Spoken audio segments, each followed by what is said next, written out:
Hello guys, कैसे हो आप सब लोग। मैं हूं आपका एजुकेटर दिव्य और आप सबका स्वागत है विजुअल नेक्सस बायोलॉजी में। देखिए, know your educator. First of all, मेरा नाम दिव्य है।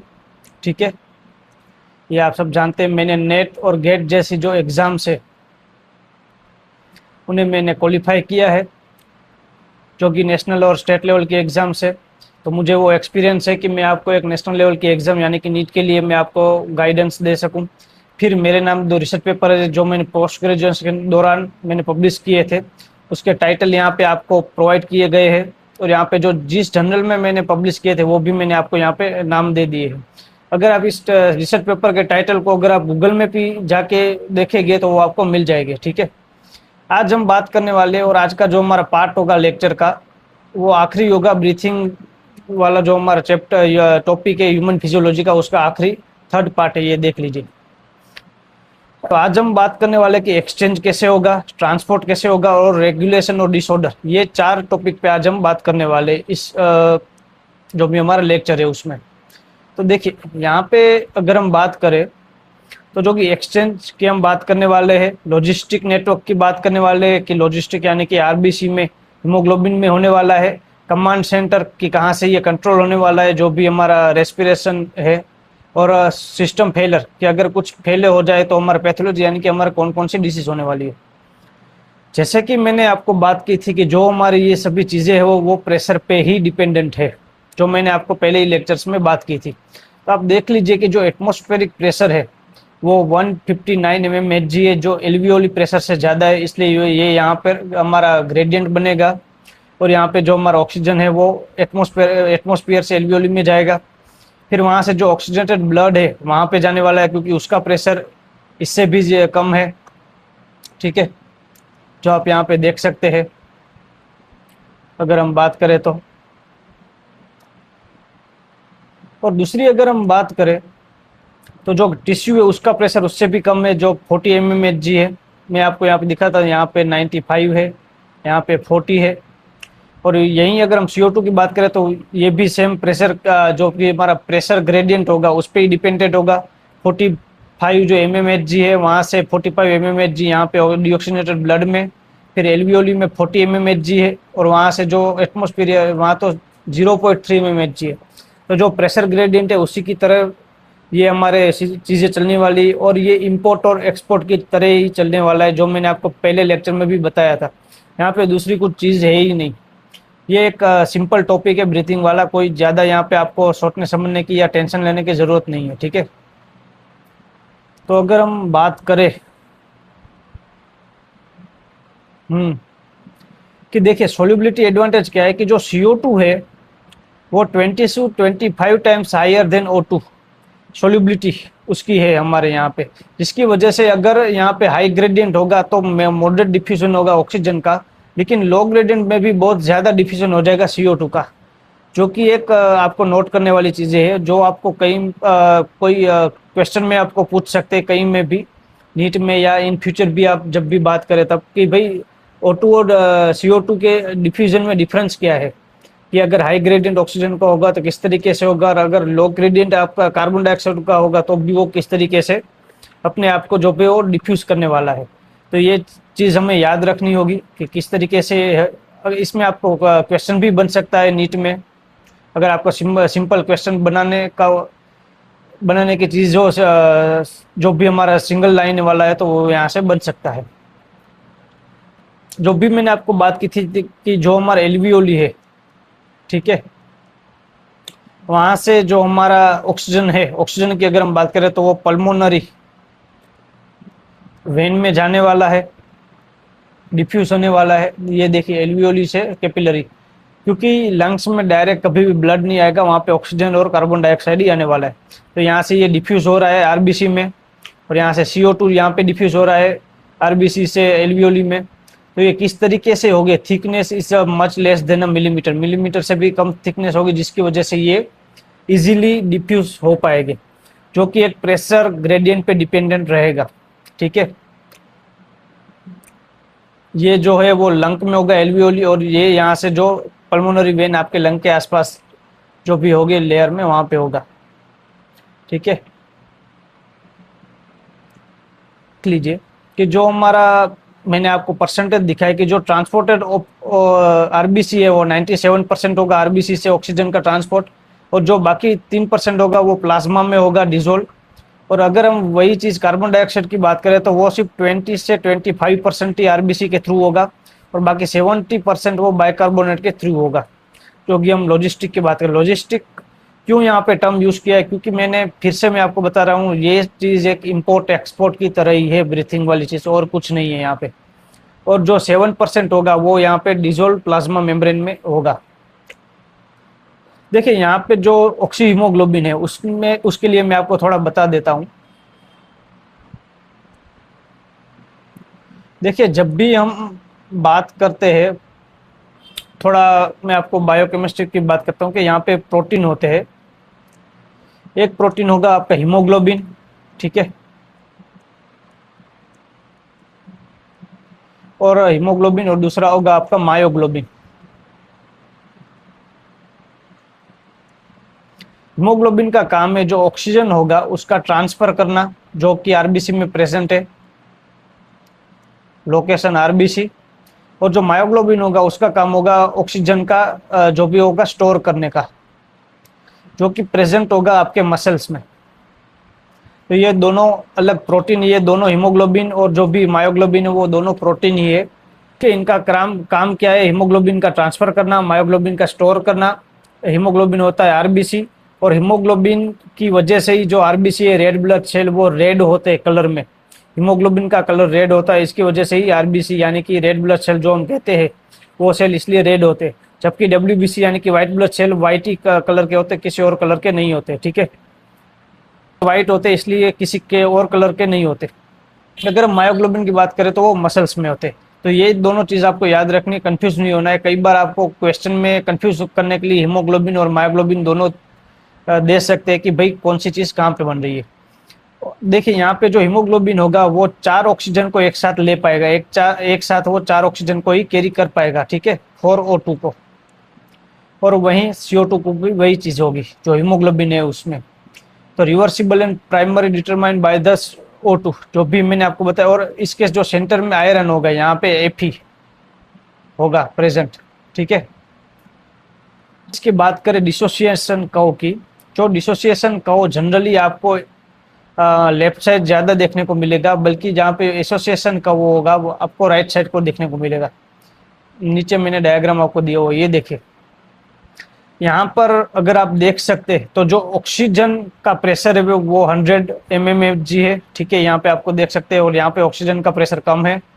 और जो आपके परसेंटेज की बात करें तो देखिए हीमोग्लोबिन में एसोसिएशन तभी होगा ऑक्सीजन का, एसोसिएशन यानी कि हीमोग्लोबिन में ऑक्सीजन, अगर हम सिंपल लैंग्वेज में बताए तो हीमोग्लोबिन एक कार है, और उस कार में अगर ऑक्सीजन को बैठना है तो उनका जो भी प्रेशर होगा वो ज़्यादा होना चाहिए। 100 mmHg के आसपास अगर उनका प्रेशर होता है तो वो हीमोग्लोबिन में आसानी से बैठ सकते हैं, यानी कि एसोसिएट कर पाएंगे, ठीक है। तब क्या होगा कि तब CO2 लो होगा, जो हमारा pH होगा वो हाई होगा, H+ कम होगा, और जो टेम्परेचर होगा वो भी लो होगा। तो यहाँ से भी आपका MCQ हो सकते हैं, आपको ये याद रखनी है, ठीक है, IMP है ये चीज़। पूछ लेंगे कि ऑक्सीजन का एसोसिएशन हीमोग्लोबिन में कब होगा, कौन कौन सी कंडीशन, तो वो आपको MCQ में ऑप्शन की तरह आपको यहाँ पे कंडीशन दे दी जाएगी, और स्टेटमेंट फिर होगा कि भाई AB में होगा, BC में होगा, ऐसा आपका क्वेश्चन बन सकता है। और यही चीज़ यहाँ पे आपको उल्टी दी गई हुई ऑपोजिशन में, अगर लो ऑक्सीजन पे आपका चीज़ें हो चल रही है तो वहाँ पे डिसोसिएशन होगा, यहाँ से वो ऑक्सीजन होगा वो हीमोग्लोबिन में एसोसिएट यानी कि अच्छे से जो कि हो जुड़ नहीं पाएंगे, जिसकी वजह से यहाँ पे डिसोसिएशन होगा। जहाँ पे कहाँ होगा कि PO2 यानी कि प्रेशर, ऑक्सीजन का प्रेशर कम है, आप देख लीजिए सिर्फ 40 या 20 mmHg है, जबकि एसोसिएशन में 100 mmHg था। तो अगर O2 कम है तो सीधी सी बात है CO2 ज़्यादा होगे, H+ ज़्यादा होगी, लोअर pH होगी, उससे एकदम ऑपोजिट, और टेम्परेचर हाई होगा। और यही चीज़ मैंने आपको यहाँ पे दी रखी है, देखिए इंपॉर्टेंट, कि every 100 ml of the oxygenated blood deliver 5 ml of O2। तो ये देखिए अगर आपका 100 ml ऑक्सीजन आपका जो ब्लड घूम रहा है तो उसमें से सिर्फ 5% ही आपका ऑक्सीजन होगा। क्यों? क्योंकि बहुत हाई जो भी प्रेशर होगा वो चाहिए एसोसिएशन के लिए। तो यहाँ पे हम क्या बोल सकते हैं कि जो अगर ये जो कर्व होगा वो अगर लेफ्ट साइड होगा तो यहाँ पे डिसोसिएशन होगा, ठीक है, ऑक्सीजन का O2। साइड होगा तो एसोसिएशन होगा O2 का। तो यही चीज आपको याद रखनी है। यहाँ पे आपको प्रेशर याद रखना है, यहाँ पे आपको हीमोग्लोबिन दिखना है कि कितना वो जुड़ रहे हैं। देखिए जितना प्रेशर ज्यादा हीमोग्लोबिन में एसोसिएशन नहीं हो रहा है, जैसे जैसे यहाँ पे प्रेशर बढ़ता जा रहा है उनका एसोसिएशन भी बढ़ता जा रहा है, ठीक है। तो जो भी ये हम ऐसा बोल सकते हैं कि जो एसोसिएशन है, ठीक है, O2 के साथ हीमोग्लोबिन का, मैं आपको यहाँ पे दिखाई देता हूँ कि जो एसोसिएशन है ऑफ O2 विथ हीमोग्लोबिन वो प्रोपोर्शनल है,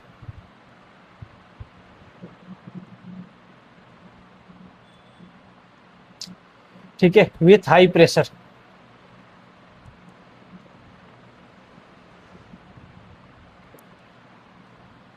क्योंकि जितना ऑक्सीजन का प्रेशर हाई होगा एसोसिएशन हीमोग्लोबिन में उतना ज्यादा होगा। और डिसोसिएशन जो हम बात करें वो इनवर्सली प्रोपोर्शनल है प्रेशर से, ठीक है, वो चीज आपको याद रखनी है। और देखिए ये हीमोग्लोबिन का स्ट्रक्चर भी आपको दिया हुआ है। तो कार्बन डाइऑक्साइड ट्रांसपोर्ट आरबीसी में किस तरीके से होते हैं, तो 25 से 25% हमने देखा कि जो हमारा ऑक्सीजन है वो तो 4 ऑक्सीजन वहां पे जुड़ जाएंगे। लेकिन अगर हम कार्बन डाइऑक्साइड की बात करें तो 20 to 25% of CO2 carried as carbamino haemoglobin. Binding is highly dependent of PO2 और CO2। जो कि मैंने आपको यहाँ पे बात की, जो डायग्राम की हमने बात की एसोसिएशन और डिसोसिएशन सी, उस पर ही ये डिपेंड रहेगा। और अगर टिश्यू की बात करें तो अगर CO2 ज़्यादा होगा, O2 कम होगा तो बाइंड अच्छे से करेगा। जब भी ब्लड की बात आती है वो ऑर्गेनल से या फिर टिश्यू से जो कि लंग की तरफ या फिर हार्ट की तरफ जो भी रिटर्न ले जाने वाले हमारे ब्लड को, तो वहाँ पे डीऑक्सीजनेटेड हो गए, ऑक्सीजन नहीं होगा, यानी कि जो कि CO2 होगा वो होगा उसमें। अगर हम एल्वियोली की बात करें तो CO2 कम होगा, क्योंकि यहाँ पे हम इंस्पायरेशन करें तो O2 ज़्यादा होगा, ठीक है, तो वो यहाँ पे आरबीसी के साथ जुड़ने वाले हैं। देख लीजिए बाइकार्बोनेट पाथवे कैसा है। बाइकार्बोनेट का फॉर्मूला देख लीजिए HCO3, ठीक है, जो 70% ऑफ CO2 इस तरीके से ट्रांसपोर्ट हो गए तो HCO3 बनेगा और वो यहाँ से ट्रांसपोर्ट हो गए। और by the enzyme carbonic anhydrase. आपके आ सकते हैं कहीं में एग्जाम, आपके पूछ सकते हैं MCQ के तौर पर, आपको ये याद भी रखना है कि कौन सा एंजाइम यहाँ पे वर्क करता है, तो कार्बोनिक एनहाइड्रेस, ठीक है। और दूसरी हम बात करें तो कॉन्सेंट्रेशन की, तो very high inside the RBC. RBC में वेरी हाई होगा, minute quantities in plasma, plasma में बहुत कम होगा। जो चीज़ मैंने आपको ऊपर दिखाई थी, अगर आपको याद हो तो मैं दिखा देता हूँ, ये देख लिए। प्लाज्मा में 7% ही होगा और आरबीसी में प्लाज्मा की कंपेयर में 20 से 25% यानी कि ज़्यादा होता है, ठीक है। तो दूसरी हम चीज़ें देख लेते हैं, ये हमने बात की। फिर ये देख लीजिए जो भी हमारा कार्बाइड है वो किस तरीके से बनेगा, CO2 + H2O, जो कि हमारा जो मैंने बोला था आपको कि C6H12O6। अगर हम इसका ऑक्सीडेशन करें तो CO2 + H2O + आपका ATP जनरेट होगा। तो ये जो CO2 और H2O वो जुड़ेगा, जिससे H2CO3 बनेगा, जिसकी हम कार्बोनिक एनहाइड्रेस एंजाइम की मदद से हम HCO3 बनाएंगे और यहाँ से जो एक H होगा उसे हम रिलीज कर देंगे, ठीक है। और ये HCO3 हम फिर उसमें यूज करें एट द टिश्यू कैटाबोलिज्म, जो भी हम कैटाबोलिज्म की यहाँ पे बात किए, drive reaction right and HCO3 बनेगा। एट एल्वियोली तो PCO2 drive reaction left and releasing CO2 in the end H2O, तो ये कम होगा एल्वियोली में। Every 100 ml of deoxygenated blood deliver 4 ml of CO2 to the alveoli। तो फिर से मैं आपको एक चीज याद करा दूं कि क्या चीज था, 4 ml यहाँ की बात कर रहे हैं। अगर हम ऑक्सीजन की केस में बात करें तो वो 100 ml में सिर्फ 5 ml ही ट्रांसपोर्ट होगा, और अगर हम CO2 की बात करें तो वो 100 ml में 4 ml एल्वियोली में ट्रांसपोर्ट होगा। तो ये देख लीजिए, आपको ये चीज़ भी याद रखनी है। Blood deliver 4 ml of the CO2 the alveoli, जो हमने ऊपर देखा कि 5 ml था, ठीक है, वो चीज़ हो गई। अब हम बात करें न्यूरल कमांड की, तो देखिए कुछ भी चीज़ हमारी बॉडी में चल रही है वो हमारे जो भी सीएनएस है, सेंट्रल नर्वस सिस्टम, उससे ही कंट्रोल होने वाली है।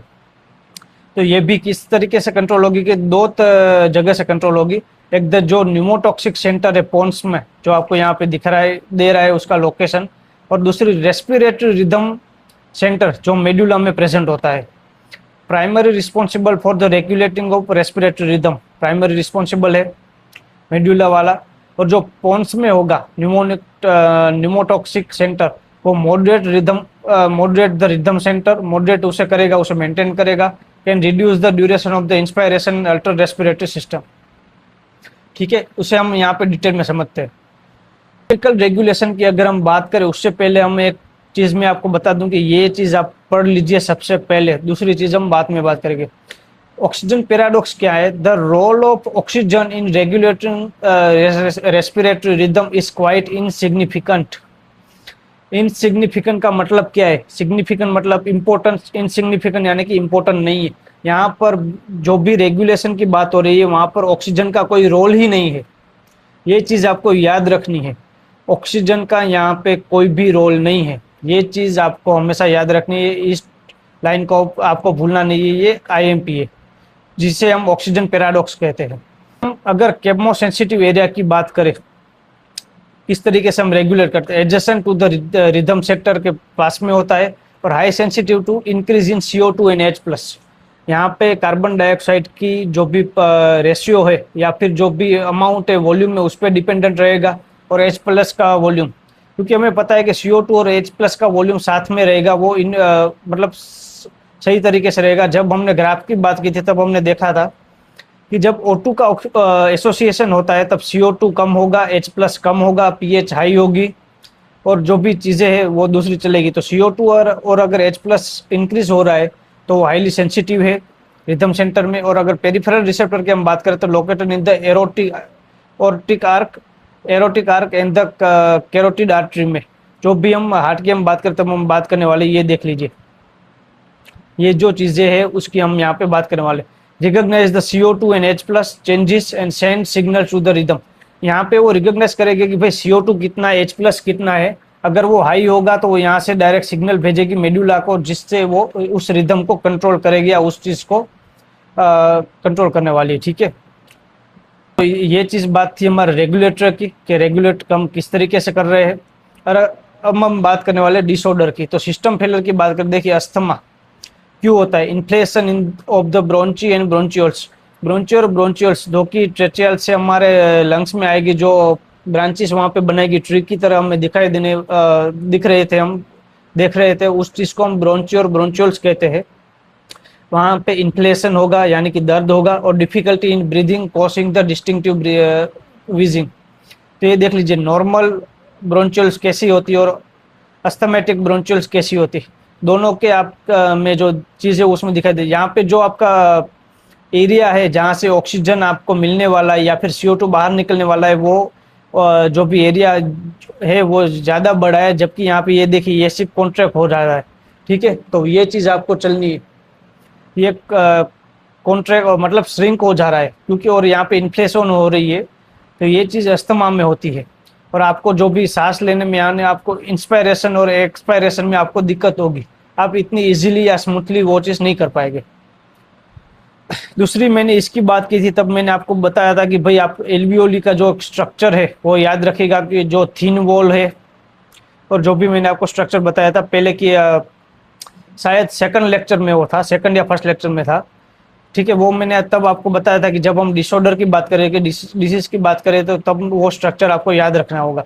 देखिए इसका स्ट्रक्चर कितना ब्यूटीफुली आपको यहाँ पे पिक्चर दिखा रहा है कि हेल्दी एल्वियोली में कितना डिफरेंस है, और जो एम्फाइसेमा हो रहा है उसमें आपको कितना डिफरेंस दिखाई दे रहा है। Chronic disorder where alveolar walls are damage, वहाँ पे बात हो रही थी ब्रोंचियल्स की, अस्थमा में। यहाँ पे अगर हम बात करने वाले तो वहाँ पे होगी एल्वियोली की, एल्वियोली में डिफेक्ट होगी उसकी बात। रिजल्ट क्या होगा? Respiratory surface area is significantly decreased.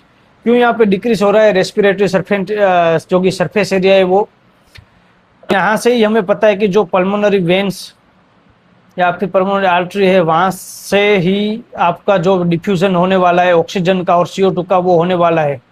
यहाँ पे जो हमारी बात कर रहे हैं हम एल्वियोली की, तो अगर उसमें अगर कोई दिक्कत आती है तो जो आपका सरफेस एरिया है वो सीधी सी बात है डिक्रीज होने वाला है। और उसका मेन रीजन क्या है? Cigarette smoking. ठीक है, तो ये जो लोग सिगरेट की स्मोकिंग करते हैं वो देख लीजिए कि क्या हालत होने वाली है। ठीक है, तो स्मोक करना कभी भी अच्छी चीज नहीं होती, उससे हमें डिसऑर्डर होते हैं। ठीक है, और दिक्कत हो सकती है इन फ्यूचर भी, तो कभी नहीं करना। ये दूसरा डिसऑर्डर था। ठीक है, यहाँ पर भी देख लीजिए कि क्या दिक्कत होती है। एक और जो हम डिसऑर्डर की बात करें वो एक तरीके से डिसऑर्डर तो नहीं है, पर एक ऑक्यूपेशनल है, मतलब कि अब जानबूझ के नहीं हो रहा है। जहाँ के हम अगर हम बात करें एम्फाइजेमा, तो यहाँ पे आपके हाथ में कि भाई आप सिगरेट पी रहे हो या दूसरी चीजें वहाँ उसकी वजह से हो रहा है। यहाँ पे क्या हो रहा है कि जब इंडस्ट्री की हम बात करें कि जहाँ पे ग्राइंडिंग हो रही है, जहाँ पे स्टोन ब्रेकिंग हो रही है कई कंस्ट्रक्शन साइट पे, कि जहाँ पे जो व्हाइट कलर की हम देखते हैं डस्ट उड़ रही, वो अगर हमारी जो भी रेस्पिरेटरी सिस्टम में अगर वो वहाँ पे अंदर चली जाती है तो वो फिर दिक्कत पैदा करती है और डिसऑर्डर होती है। पैथोलॉजी तो bodies defence mechanism is overwhelmed bye long exposure. अगर ज़्यादा टाइम के लिए कई सालों तक अगर आप वही काम करें, वहीं किसी जगह पे अगर आप वर्क कर रहे हो, ठीक है, एज ए पर्सन, आपका वो ड्यूटी है या आपकी वो जॉब है, तो वो चीज़ आपको दिक्कत हो सकती है लॉन्ग एक्सपोजर से। और रिजल्ट की बात करें तो इन्फ्लेशन होगी leading to fibrosis, proliferation of fibrous tissue and causing the serious lung damage. तो यहाँ पे आपके लंग भी डैमेज हो सकते हैं, यहाँ तक इतनी सीरियस ये प्रॉब्लम हो सकती है। और प्रिवेंशन तो प्रोटेक्टिव मास्क और एसेंशियल, आपको मास्क पहन के यहाँ पर काम करना है। ये देखिए जो डस्ट पार्टिकल आएंगे वो लंग टिश्यू में जाएंगे और फाइब्रोसिस करवाएंगे, जिसकी वजह से हमारे लंग है वो डैमेज भी हो सकते हैं। ठीक है, दूसरी जो चीज़ जो कि हमने पूरी तरीके से हमारे तीनों लेक्चर में देखी है और पढ़ी है, एक्सचेंज हमने देख लिया कि डिफ्यूजन मेम्ब्रेन जो हायर प्रेशर से लोअर प्रेशर तक 3 लेयर में, CO2 का हमने देख लिया कि जो O2 से 20 से 25 मतलब जो ज़्यादा करता है सोल्यूबल है। ट्रांसपोर्ट की हमने बात कर ली कि ऑक्सीजन 5 ml और CO2 4 ml, जो मैंने आपको बताया था लिख के। CO2 ट्रांसपोर्ट की बात कर ली तो वो बाइकार्बोनेट के फॉर्म में ज़्यादा होता है। ठीक है, 70% और 20 से 25% हीमोग्लोबिन में होता है आरबीसी में, और 7% प्लाज्मा में। और रेगुलेशन की हमने अगर बात की तो मेडुला कंट्रोल रिदम फोन्स, हमने सभी के सभी टॉपिक्स को यहाँ पे डील किया जो कि हमारे ब्रीदिंग एंड गैसेज एक्सचेंज में हमें ह्यूमन फिजियोलॉजी में दी गए थे, जो कि आपके एनसीईआरटी जो भी बुक है उसमें भी है और आपके नीट के सिलेबस में भी है। फिर से मैं आपको रिमाइंड करना चाहता हूं कि विजुअल एक्सेस बायोलॉजी में आपको इतने ब्यूटीफुल और अच्छे डायग्राम और पिक्चर दिखने वाले हैं, जिससे आप अच्छे से आप विजुलाइज कर पाए और अपनी पढ़ाई को एक अच्छे से कर पाए। क्योंकि बायोलॉजी में विजुलाइज करे बिना आप कुछ भी अच्छे से समझ नहीं पाएंगे, और आपको यहाँ पे कॉन्सेप्ट क्लियरिटी भी होगी जब भी आपको यह डायग्राम या फिर जो इमेज है वो दिखने वाली है। जो हमने इसके 2 पार्ट 1 और पार्ट 2 लेक्चर के ऑलरेडी हमने अपलोड कर दिए हैं, और ये पार्ट 3 है।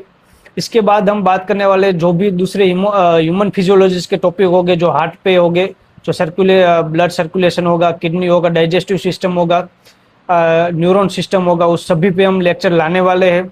तो प्लीज़ जुड़े रहिए विजुअल एक्सेस बायोलॉजी के साथ, सब्सक्राइब कीजिए, लाइक कीजिए और शेयर कीजिए। ठीक है, जिससे आपको रेगुलर अपडेट मिलती रहे, और आपके फ्रेंड सर्कल में इसे शेयर कीजिए ताकि सभी इस चीज़ का लाभ उठा सके, अच्छे से पढ़ सके। और जुड़े रहिए विजुअल एक्सेस बायोलॉजी के साथ एंड एक्सप्लोर द अनसीन।